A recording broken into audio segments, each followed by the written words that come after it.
Hello friends, ലയാസ് ആർട്ടിലേക്ക് എല്ലാവർക്കും സ്വാഗതം. കഴിഞ്ഞ ദിവസം ഞാനൊരു ഷ്രഗ് കട്ട് ചെയ്യുന്ന വീഡിയോ പോസ്റ്റ് ഇട്ടിരുന്നു. അത് സ്റ്റിച്ച് ചെയ്യുന്നത് എടുത്തിട്ടില്ല, വേറൊന്നുമല്ല. അത് സ്റ്റിച്ച് ചെയ്യുന്നത് പ്രത്യേകിച്ച് കാണാനുള്ള ഒരു റിസ്കി ജോബൊന്നുമല്ല. ഞാൻ പറഞ്ഞുതരാം. അത് ചെയ്ത് കഴിയുമ്പോൾ ഇങ്ങനെയാണ് കിട്ടിയിരിക്കുന്നത്. അന്ന് ഞാനൊരു 2 ക്ലോത്തായിരുന്നു ഒന്നിച്ചിട്ട് ചെയ്തത്. അപ്പോൾ ഇത്രയേ ഉള്ളൂ. അതിൻ്റെ ഷോൾഡർ ആദ്യം ജോയിൻ ചെയ്യുക. ഫ്രണ്ടും ബാക്കും ഷോൾഡർ ജോയിൻ ചെയ്ത് കൈ അറ്റാച്ച് ചെയ്യുക.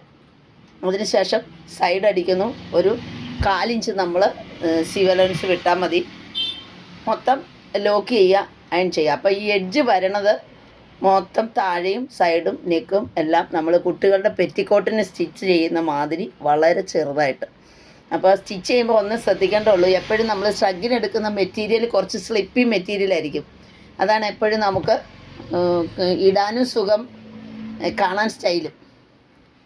കോട്ടൺ മെറ്റീരിയലിലും കോട്ടൺ കുഴപ്പമില്ല, എങ്കിലും ഈ ടൈപ്പ് മെറ്റീരിയൽ നമ്മൾ ചെയ്യുന്ന അവസരത്തിൽ സ്റ്റിച്ച് ചെയ്യുമ്പോൾ കുറച്ചൊന്ന് ശ്രദ്ധിച്ച് ചെയ്താൽ ചുളുക്കമില്ലാതെ നമുക്ക് ആ സ്റ്റിച്ച് ചെയ്തെടുക്കാൻ പറ്റും.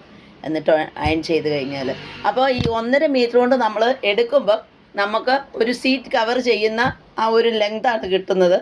ലെങ്ത് കൂട്ടിയെടുക്കാനും സെയിം കട്ടിങ് തന്നെയാണ്. ലെങ്ത് ആവശ്യത്തിന് എത്ര വേണോ അതനുസരിച്ച് നമ്മുടെ ക്ലോത്തിൻ്റെ അളവ് കൂട്ടണം, അത്രയേ ഉള്ളൂ.